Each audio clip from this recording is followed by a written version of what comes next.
أشهد أن لا إله إلا الله وحده لا شريك له وأشهد أن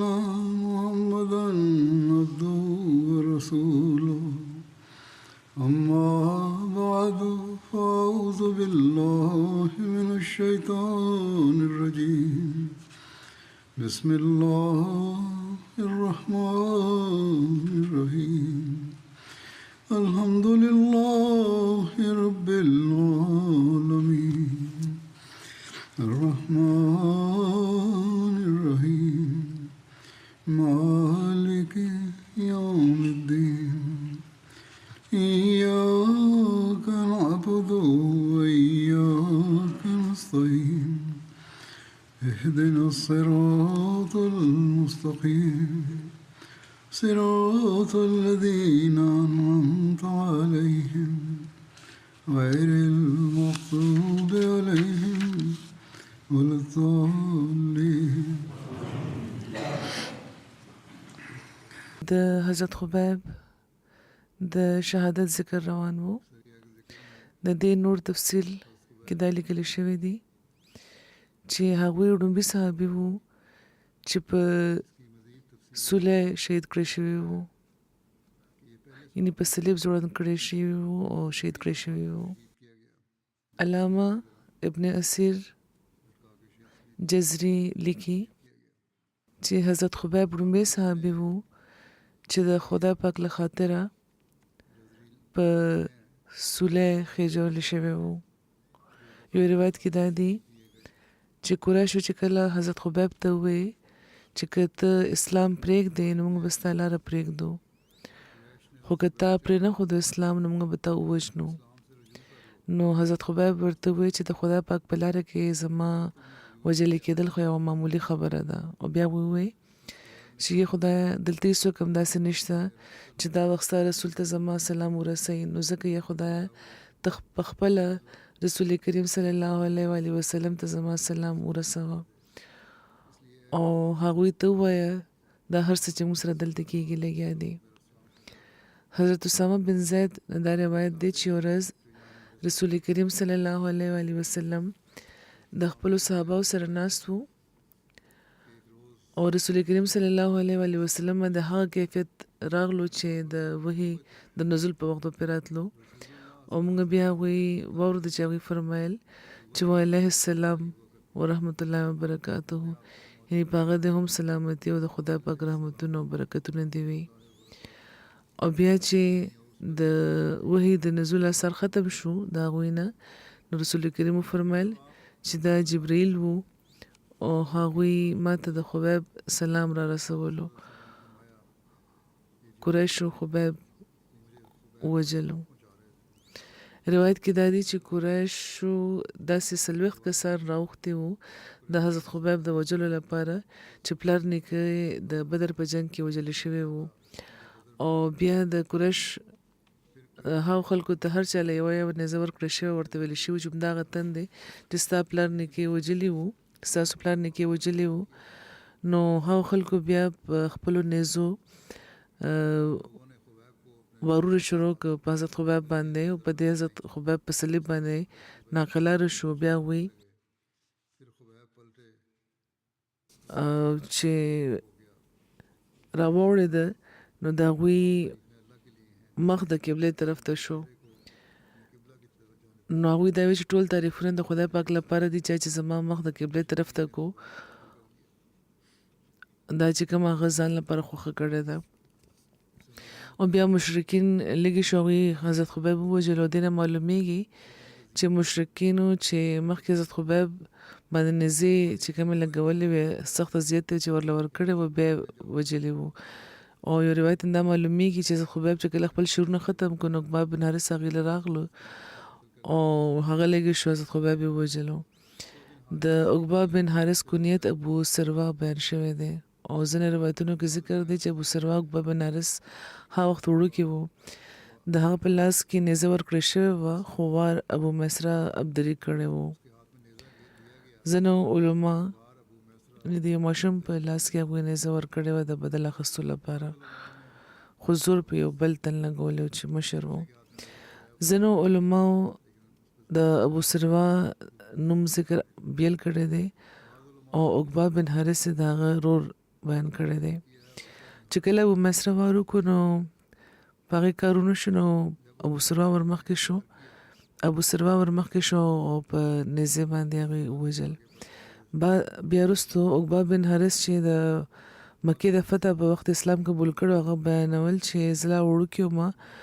او ابو مسره ابدري زما په لاس کې نیزه راکړې وه او پخپله زما په لاس په ذریعه خبیب وژلی و. حضرت مرزا بشیر احمد صاحب دې باره کې لیکلی دي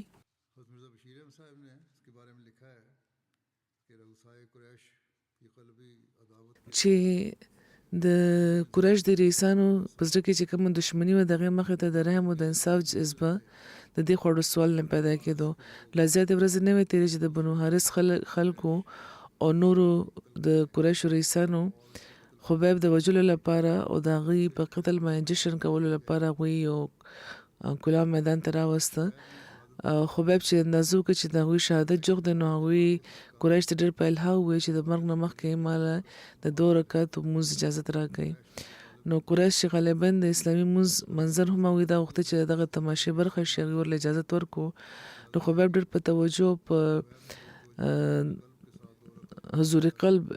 2 رکعاته لمونځ وکړو. بیا لمونځ چې فارغ شو نو قریشو ته یې وویل چې زما زړه غوښته چې زه لمونځ وکړم خو ما ته دا خیال راغلو چې تاسو چېرته دا ونه ګڼئ چې زه خپل مرګ وخت راتلو کې د مرګ وخت اوږدولو لپاره لمونځ هم اوږدومه لګیا یم. او بیا هغوی دا شعرونه وویل او مخکې ور ټیټ شو چې وما ان ابالي حين اقتل مسلما الا ان شك كان لله مسرعي وذلك في ذات الاله وان يشاء يبارك على اوصال شلو ممزعي. یعنی چې زه د اسلام په لاره کې او د مسلمانېدو په حال کې چې وژل کېږم نو زه دا پروا نه لرم چې په کوم اړخ به پرېوځم چې مړ شم. دا هر څه د خدای پاک لپاره دی او که زما خدای غواړي نو زما د بدن چې کوم ټوکړې وي په هغې به برکتونه نازل کړي. لا د خبیب په ژبه د شعرونو آخري الفاظ لا وو چې عقبه بن حارث ورمخکې شو د خدای پاک د رسول د عاشق پریوتو. او بل روایت کې دا دی چې قریشو خبیب یو د ونې خاخ سره زوړند کړی وو او بیا د نیزو په څوکو هغې وژلی وو. حضرت مسلمود دې باره کې بیانوي چې کله د هغې د قتل وخت راورسېدو نو خبیب وایي چې ما 2 رکعته لمونځ ته پرېږدئ. نو قریشو د هغې دا خبره ومنله او خبیب د ټولو مخې ته اخري ځل د خپل خدای عبادت وکړو چې کله هغوی لمونځ ختم کړو هغوی وویل چې زه ما خپل لمونځ جاري ساتل غوښته خو په دغه خیال مې ختم کړو چې تاسو چېرته دا ونه ګڼئ چې زه د مرګ نه ویرېږم. او بیا هغوی خپل سر په ارام د قاتل مخې ته کېښود او داسې چې هغې کول نو دا شعرونه یې وی چې وما ان ابالي حين اقتل مسلما الا ان شق كان لله مسرعي وذلك في ذات الاله وان يشاء يبارك على اوصال شلو ممزعي. نو د اسلام د مسلمانېدو په حال کې چې زه وژلی کېږم نو زه دا پروا نه لرم چې په کم اړخ به پروزم چې وژلی شم.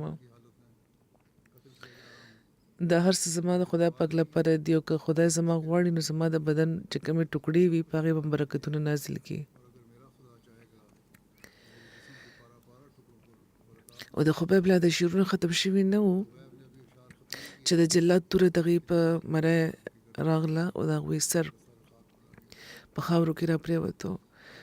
د حضرت ابو هریره روایت دی چې کله چې حضرت خبیب ړومبي و چې د خپل د وژل کېدو نه مخکې 2 رکعاته د لمونځ کولو سنت قایم کړی و. د حضرت خبیب دعا د مخالفین په باره کې او د دې نتیجه بیا څه شوه دې باره کې لیکلي دي علامه ابن حجر اسقلاني چې د بخاري شارح دی او د سری رجیب د لاندې یو د حدیث په شرح کې هغې لیکي چې خبیب د شهادت په وخت دا دعا وغوښتې وه چې اللهم احصهم عددا چې خدای پاکه د دشمنانو شمېره دا زما چې کوم دشمنان دي شمېره چې دینه بدل واخیستی شي. بیا په یو بل روایت کې دا الفاظ پکې زیات دي چې وقتلهم بدادا ولا تبقي منهم احدا چې دی یو رونیسه ووژنه او دې کې هم باقي پرېنږده دی چې کله حضرت خبیب وجلې کېدو لپاره په تخته ختلي وو نو هغه ته دا دعا کړې وه او یو مشرک چې دا دعا واورېده چې اللهم احصیهم عددا واقتلهم بددا یعنی خدای د دی وشمېره او دی یو دی کې ووژنه نو هغه په ویره په ځمکه څملاستو وایي چې لا کال نه و تېر چې سوای د هغه ته نه چې په ځمکه څملاستلی و د حضرت خبیب په قتل کې شریک چې څومره خلک و هغه ژوندي بیا پاتې نه و ټول ختم شو حضور فرمایي چې بهرحال دا خو ثابته نه دی چېرته چې باقي ځینو دا ملاویږي چې یو کال هم لا ختم نه و چې ټول ختم شي خو دا ویلې کېدی شي چې اکثریت پکې وژلی شوی و یا خو وژلی شوی و یا د مکې د فتح په وخت تقریبا ټول اسلام قبول کړی و او داسې د حضرت خبیب دا دعا په پوره شان پوره شوه نو دې کې ځینې خو جهنم رسید شو او ځینو له خدای پاک ځینو ته د اسلام هدایت نصیب شو یو سیرت نګار په دغه حواله لیکي چې مشرکانو چې د خبیب د خولې نه دا کلمې واورېدې نو اوره په د هغوی ته یقین شو چې د خبیب دا بددعا به ضایع کېږي نه حارث بن برسام هلته موجود و الله مسلمان شوی و نو هغه وایي چې د خبیب دعا چې ما واورېده نو ما ته یقین شو چې اوس به د هغې دا بددعا په دې کې څوک هم ژوندی پرې نږدي نو همدغه وجه چې دا بددعا چې هلته چې کوم کافران موجود و مشرکان نو هغې کې ځینو خلکو په خپلو غوږونو کې ګوته ورکړې او وتښتېدل ته نه او ځینې خلک داسې چې پټېده یعنې د یو بل شاته پټېده او د بددعا د اثر نه د بچ کېدو لپاره خپل د رواج مطابق او څه د ونو شاته پټ شو او څه په ځمکه څملاسته او د دې د خیال چې دغه شان به موږ د بددعا نه محفوظه پاتې شو په روایتي طور هلته دا خبره مشهوره وه چې که یو تن ته بددعا وکړي شي او هغه په اړخ څملي نو د دغه بددعا اثر ختم شي حضرت معاویه بن ابو سفیان د خپل د پلار د اسلام د قبلولو نه مخکې واقع بیانوي چې نورو خلکو په شان زه هم د خپل پلار سره هلته تللی وم او ما دا کته چې زما والد د خبیب د بددعا نه ناقلاره شوی و او هغې زه سملولو لپاره ډېر په زور د ځمکې طرف ته راکاږلی وم او زه راپرېوتم په ځمکه او د راپرېوتو په وجه دومره سخت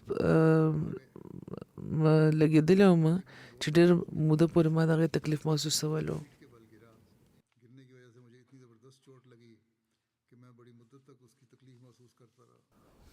محمد یتیب بن عبدالعزا د مکې فتح والا چې کوم کال هغه وخت مسلمان شوی هغه وایي چې د حضرت خبیب بددعا چې ما اورېدلې وه نو فوراً ما په غوږونو کې ګوتې ورکړې وې او هلته نه تښتېدلی وم او ما زه وېرېدم چې چېرته د دې بددعا اواز زما د غوږونو په تعقب کې را نه شي حکیم بن حزام بیانوي چې زه د حضرت خبیب د بددعا نه وېرېدلی وم او د ونو شاته پټ شوی وم جبیر بن مطعم وایي چې زه هغه ورځ د حضرت خبیب د بددعا سره د مخ کېدو حوصله ما نه شوه کولی او زه ووېرېدم او د خلکو شاته پټ شوی وم نوفل بن معاویه چې د مکې د فتح په موقع مسلمان شوی هغه وایي چې هغه ورځ خبیب د بددعا په وخت زه موجود وم ما ته پوره یقین و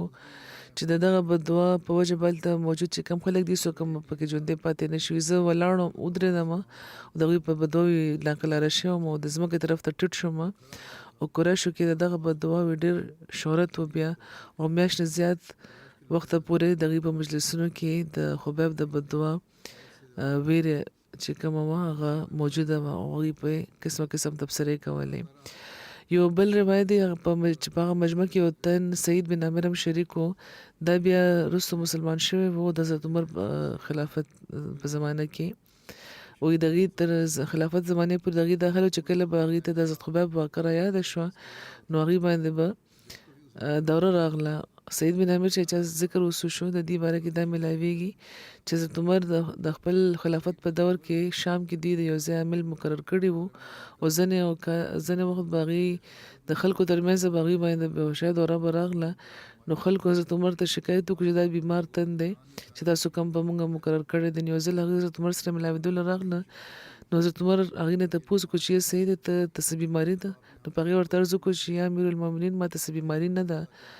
خبره صرف دومره ده چې حضرت خبیب چې کوم وخت قتل کېده نو هغه وخت چې کوم خلک هلته موجود وو نو زه هم پکې شامل وم او چې اوس کله ما ته د حضرت خبیب هغه دعا رایاده شي نو د ویرې د لاسه په ما باندې بېهوشي راشي د رسول کریم صلی الله علیه و آله وسلم له طرفه د حضرت خبیب چې کوم مړی وو هغه د صلح نه د راکوزولو لپاره یوه ډله هغوی روانه کړې وه. دې باره کې ذکر دی، روایت کې بیان شوی دی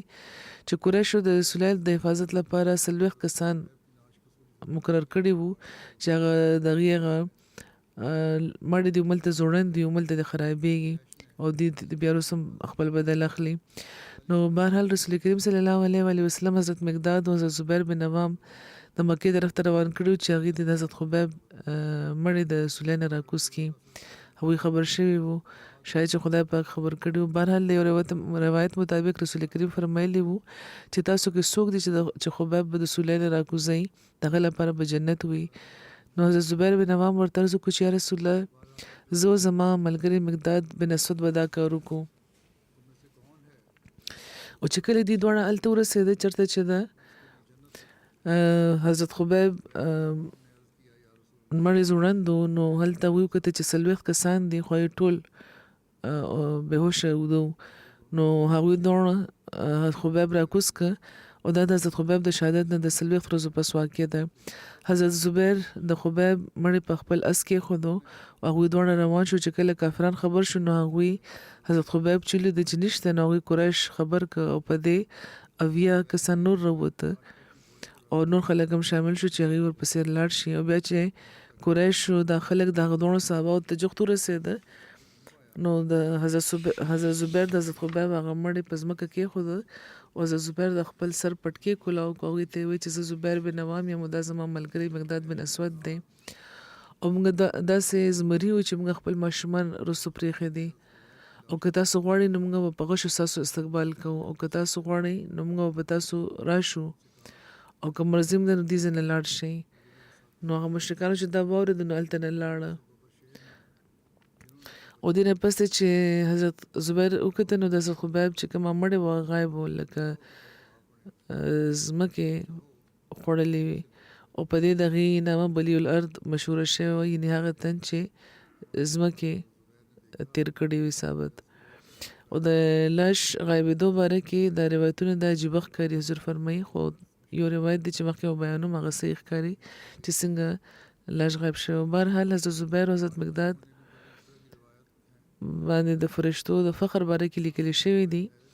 چې دې نه پس حضرت زبیر او حضرت مقداد مدینې ته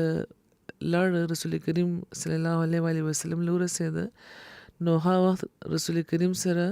جبرائیل هم و. جبرائیل هغې ته عرض وکړو چې یا محمد صلی الله علیه و آله وسلم ستاسو په صحابهو کې په دغه دواړو باندې فرشتې هم فخر کوي. د سیرت په کتابونو کې د حضرت خبیب د مړي راوستو لپاره د یوې بلې ډلې د روانېدو ذکر ملاویږي. نو د یو روایت مطابق رسول کریم صلی الله علیه و آله وسلم حضرت عمر بن امیه یوازې د جاسوس په طور د قریشو طرف ته لیږلی وو او هغوی بیان کړي چې زه د حضرت خبیب د صلیب ته ورجوخت شوم او زه د جاسوسانو نه وېرېدم او زه په صلیب وختم او ما د حضرت خبیب مړی راوسپړدو نو هغه په ځمکه هغوی راغله او زه څه وخته پورې یو خوا ته وم، بیا ما شاته اواز واورېدم، ما وکته نو هلته د حضرت خبیب مړی نه و لکه چې ځمکې هغه تیر کړی وي او تر ننه د هغې هېڅ نشانه میلاو نه شو. حضور فرمایي په دې کې مبالغه ښکاري خو بهرحال دغه شان روایتونه شته په تاریخ کې لیکلي شوي دي. او د یو بل روایت مطابق حضرت عمر بن امیه زمري سره حضرت عمر بن امیه زمري سره حضرت جبار بن سهار انصاري هم لیږلي شوي وو او د حضرت خبیب د مړي چې کومه نګراني کوله کومو قریشو نو هغه دوی دواړو پسې تللي وو. نو بیا حضرت جبار چې کوم دی د هغې مړی په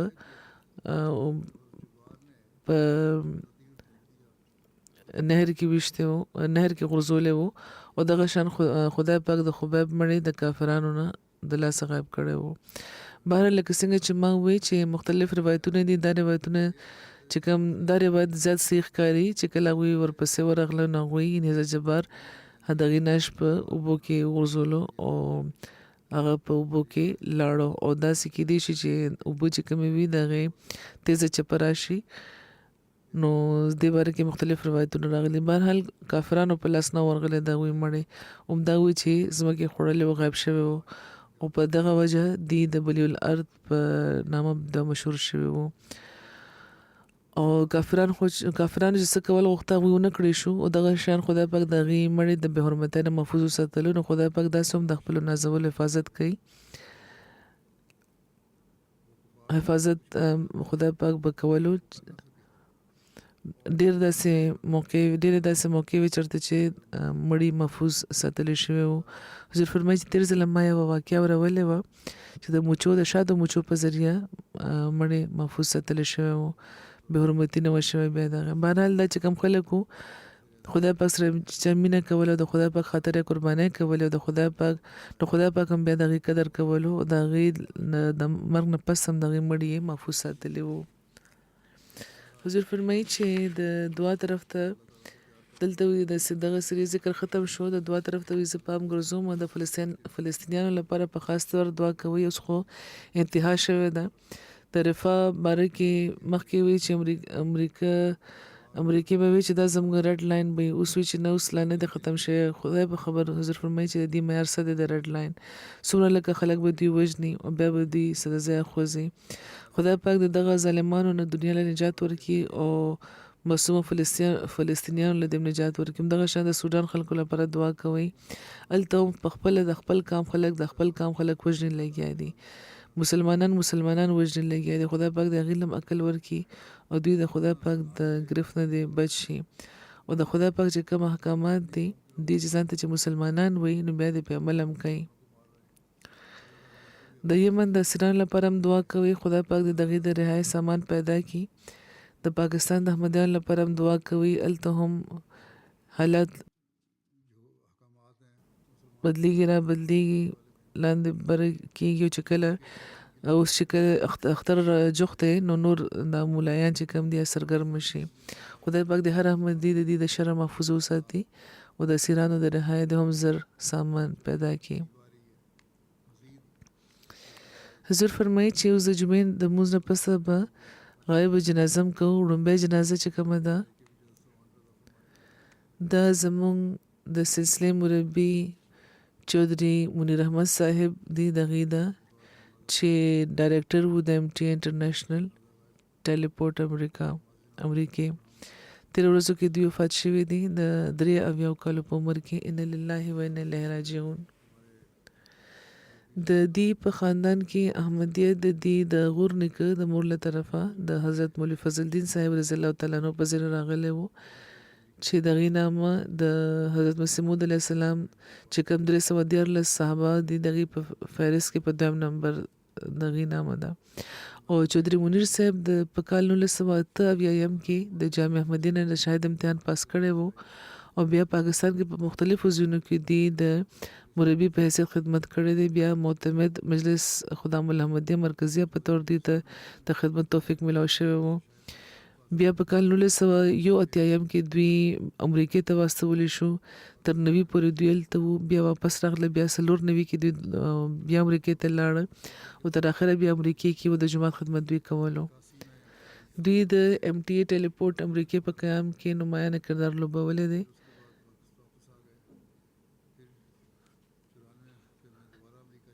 مخکې خو دا د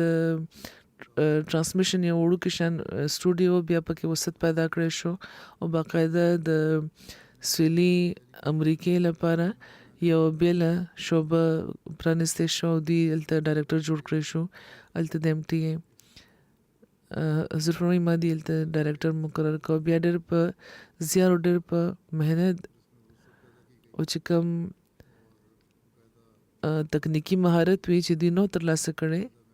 دنیاوي علم نه نو ترلاسه کړی نه خاص ډیګري دوی نه واخیستی خو په خپل دوی شوق لرلو او دغه کار دی د شوق نه ځکه دی په خپل علم ترلاسه کو او دغه ټیلیپورټ دی ډېر په احسن تور ډېر په ښه تور چلولی وو او دغه شان او په هره طریقه د تکنیکی لحاظ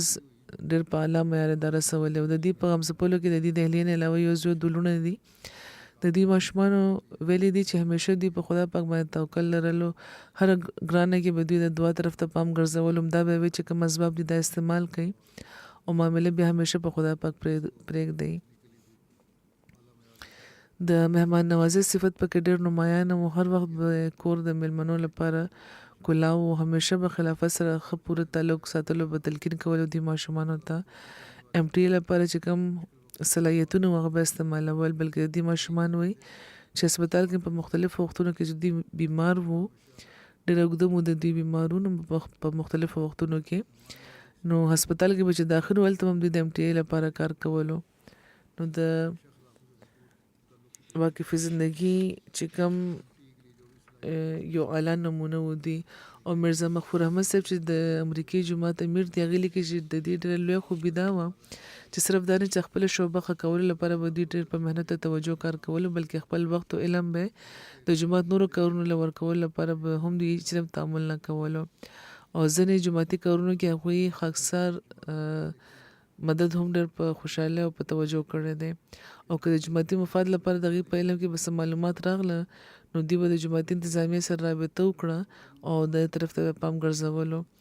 د جومات نظام سره به دوی ښه پوره مرسته کولو. د هغې د اهمیت به د دې د قول د فعل نه ښه پته چلېده. د خلافت جانثاره و، مطیع او فرمانبرداره و. د وخت د خلیفه ارشاداتو باندې په پوهېدو او په ورباندې د عمل لپاره به دوی هر وخت تیار وو. او دوی وی چې ما همیشه دی لیدلي چې د خلیفة المسیح په خواهشاتو په توقعاتو باندې به دوی په ښه په محنت د عمل کوشش کولو. د برکینا فاسو امیر جمعه چې د دې خپلوان هم د لیکي، د دې د وړوکوالي یوه واقعه مشهوره ده چې د یو څو میاشتو چې سخت بیمار شوي وو او آخري اثار ښکارېده. او مولانا غلام رسول صاحب راجیکي په هغه ورځو کې د دې په علاقې کې وو. نو د دې مور په هغه بیمارۍ کې ناقلاره شوه او مولوي صاحب له دې بوتله او د هغې په غېږ کې ورکړه، ورته ویې چې دا لاړو رانه او ژړلې. نو مولوي صاحب هغه ماشوم اوچت کړ، ورته وفرمیل چې دا به ښه شي، دا وقف کړه. نو دغه شان هغوی د وړوکوالي کې وقف شوي وو. هلته د هغې مور دا لوز کړی چې زه به وقف کوم. په خپله هم دا وایي چې ما ته میر صاحب تلقین کړی و، ځکه چې زه په سبق کې ښه نه وم، نو چې سوره فاتحه په اسمبلی کې وی نو ما به مستقل هغه ویله. شمشاد ناصر صاحب مربي لیکي، وایي هغې چې تقریبا هر چا همدا لیکلي دی چې کومې خوبۍ دي چې د خلافت د احکاماتو به پوره اطاعت کولو، فرمانبرداري به یې کول. اکثر بیمار به و، خو دې نه باوجود هېڅ به هم چاته نه وي او نه به چاته احساس کېدو ته پرېښوده چې زه په تکلیف کې یم.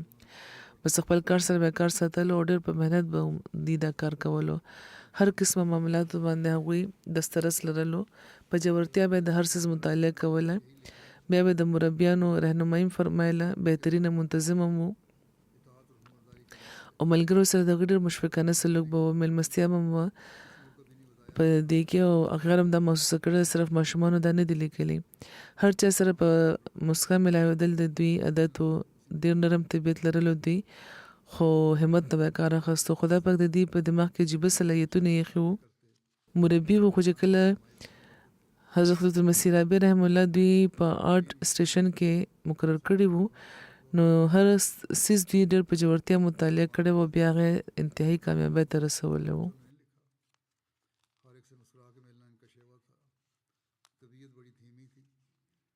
او چې کله د نوې ډش لګولو لپاره کاروایي شروع شوه چې هلته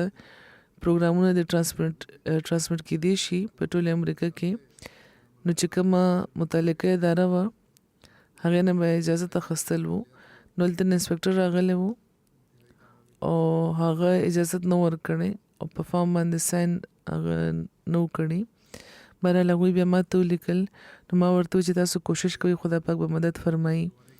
څه موده پس هلته یو ځل بیا هغه انسپکټر راغلو چې د ګانا اوسېدونکی و هغه. نو هغه چې د جومات نه ما واورېده، نو هغه ویل چې زه هم د جومات په سکول کې ما سبق ویلی دی او بیا هم هلته هغه دستخط وکړه او اجازت میلاو شو. نو دا هم د خدای پاک خاص تایید و او د دې په محنت او د هغې په دعا خدای پاک دا کار هم آسان کړی و.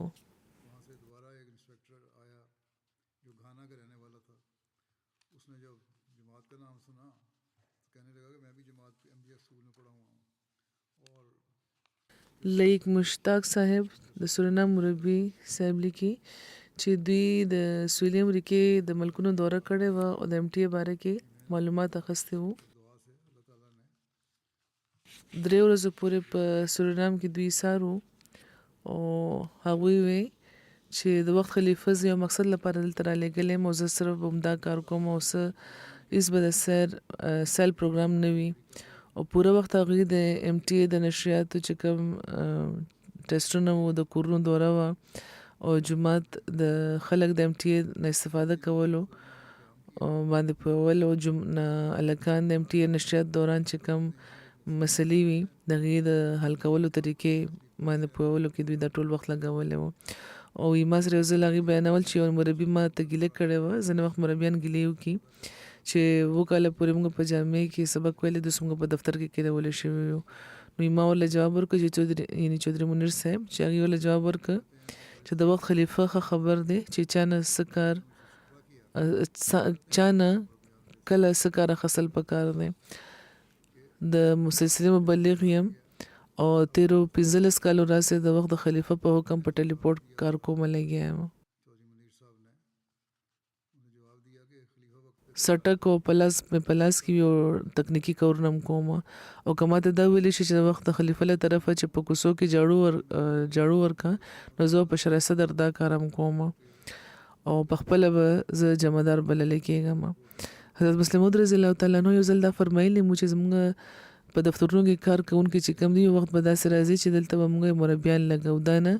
چې نور عمله به اخیستلی کېږي. نو ځکه هر مربي ته د دماغ نه دا خبره وباسل پکار ده چې هغې نه څه خدمت اخیستلی کېږي. چېرته هم چې پکار وي څه خدمت هغې نه اخیستلی کېدی شي. جامع کې سبق ویلی نو ښه خبره ده یو دیني علم هغوی ترلاسه کو دغه دیني علم استعمالول هم پکار دی. غالب خان دی انچارج د MTA سټوډیو امریکې هغې وایي چې هر کار به په خپل هغې د مکملولو کوشش کولو ریکارډ ساتل سټاف چې کوم د اوقات ځای د هغه کتل د عمارتونو صفایي په دوی به په خپله خیال ساتلو هر وخت به په دغه خبرې طرف ته به د هغوی پام و چې څنګه دا ښه نښه کړی شي دا نظام او بیا خپل ملګرو سره به هغوی په نرم مزاج هغوی سلوک کولو اعلی منتظم او ښه مضبوطه حوصله عزم او همت هغوی لرلو. مرزا محمد افضل صاحب لیکي چې د 56 کالو راسدي سره آشنایي وه یو ځای امریکې ته راغلی وو د خلافت فدایي وو په کال 1904 کې د اسیریم تیره کړې وه اخلاص او وفا پکې ښه کوټله ډکه وه د عشق په جذبه به دوی کار کولو د کار طریقه ډیره منظمه به وه او یو خدمت نه به انکار د دې په فطرت کې نه همیشه به دی موږ د خلافت سلطان نصیر لیدلی دی. ظفر سرور صاحب و چې کله د ټلیپورټ ترانسمیشن آغاز شو د امریکې نه نو خدایت المسیح رابعه رحم الله دې ته ووایي چې یو انجینیر دې راکړی شي دا تکنیکی کار دی. حضرت خلیفۃ المسیح رابعه دې ته دوی حضرت خلیفۃ المسیح رابعه ته ویلو چې یو انجینیر دې راکړی شي ځکه چې دا تکنیکی کار دی. نو حضرت خلیفۃ المسیح رابعه دې ته فرمایي چې خپله د انجینیر جوړېدو کوشش وکړي. نو بیا دې په خپله دا کار زده کو په ورباندې عبور ترلاسه کو ډېر په اعتماد به هغوی دا ټول کارونه کول. تر 9 کاله پورې دوی د MTA خدمت کړی دی باوجود د دې چې دې ته د زړه بیماري هم ډېرې مودې راسي او اوس په قطبي امریکې کې او په سویلي امریکې کې د دې په وجه د MTA پروګرامونه ډېر په آرام کتلی کېدی شي. ډاکټر حمید الرحمن صاحب لاس انجلس امریکې نه لیکي چې کال 1993 کې لاس انجلس کې د دې تقرر شوی او موږ سره یو ځای دی په چینو کې ځمکه اخیستې وه بیا فوراً د جومات تعمیر هم دوی شروع کړی و کوشش یې کړی و. ډېر نر او بادر او خدای پاک باندې توکل لرلو دوی داسې انسان و او د چینو میر د جومات پیژندنې لپاره د هغې دفتر ته تللی و او د جومات د تعمیر باره کې ورته ویلي نو میر وی چې جومات به بالکل نه جوړېږي ډېر په غوسه ویلي چې اور مای ډیډ باډي یعنې زه به مړ شم که دا وشو. نو چودري صاحب ډېر بغیر معمولي جوش ودرېد او دا وی چې صاحب دا جومات خو خدای پاک دا جومات د خدای پاک عبادتګاه ده او دا به جوړېږي او ضرور به جوړېږي. نو الحمدلله بیا هلته جومات جوړ شو بیا همدغه میر جومات ته راغلی او معافي یې غوښتې وه او بیا ډېر دینه پس هم ډېر ځله هغه جومات ته به راتلو نو دوی ډېر نر انسان و. حماد صاحب مربي دی د دې خپلوان دي د منیر صاحب دی وی چې په سر کې چې زه فیلډ ته راغلم نو ډېر ګرانې راته راپېښې وې نو دوی ډېر په مینه زما خبرې اورېدې او زه یې پوه کړم او پر حکمت نصیحتونه راته وکړو نو داسې چې کوم زما معاملات و زما چې کوم ګرانې وه پخپله حل شوې او ډېر معاملاتو کې به ما دې نه نصیحت اخیستو. منیر شمس صاحب چې د MTA ډایرکټر دی هغوی وایي چې د ټلیپورټ سیټ اپ دوی ډېر په ښه طریقه کړی و او د چودھری منیر صاحب په خوبو کې یوه خوبي دا وه چې په هر کار کې به په مشورې دي همیشه د جومات پیسه بچ کولو کوشش کولو او صرف هغه مشینري به اخیسته چې ډېر زیات ضرورت به دغې پیښو او هر کولو په فعل کې خلافت سره به حده اخلاص او د وفا تعلق به نمایانه و او همدا به د دوی کوشش و چې د وخت د خلیفه د هر لفظ ټکي په ټکي اطاعت وکړی شي او د MTA ټلیپورټ ډایرکټر خو هېڅ نمایش و نمود په دې کې دا نه و چې دا کار ما کړی دی زما په وجه دا کامیابي ده ډېرې په عاجزۍ به هغوی کار کولو او نور له به کریډټ ورکولو کوشش کولو. حضرت فرمایي چې ما دا لیدلي چې ډېر په وفا هغوی خپل وقف پوره کړی دی او بېلوسه هغوی په بېلوسه طریقه هغوی MTA د امریکې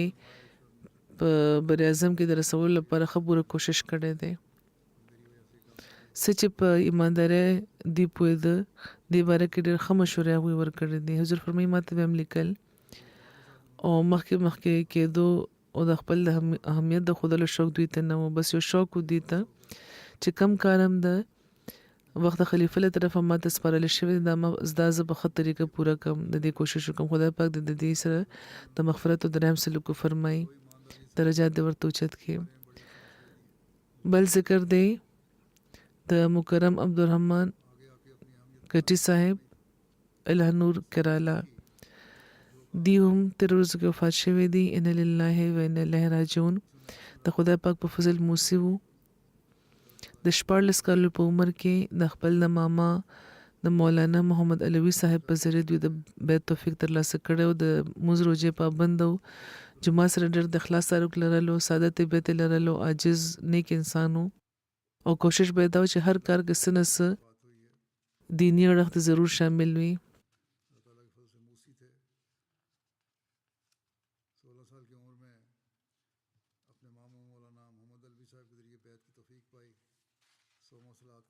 د دوی زوی لیکي چې دوی زموږ په تربیت کې د دین اړخ همیشه مقدم کړی و. سهار وختي سکول ته تلو نه مخکې 1-2 غنټې لپاره به دوی دیني مدرسې ته به لېږل او د شپې د کېدو نه مخکې د قرآن تلاوت به ډېر په باقاعدګۍ دوی باندې کولو. د دې اهلیه 3 کاله مخکې وفات شوې وه. د دې په غمځپلو کې 2 زامن او 2 لوڼه او 4 زامن شامل دي. یو زوی شمس الدین مالباري صاحب مبلغ انچارج د کوابر په طور خدمت توفیق ترلاسه کوي لګیا دي جنازې کې دوی شامل نشو. خدای پاک د دې لم صبر او حوصله ورکړي او د دې درجات دی اوچت کړي د مغفرت او د رحم سلوک د ورسره فرمایي.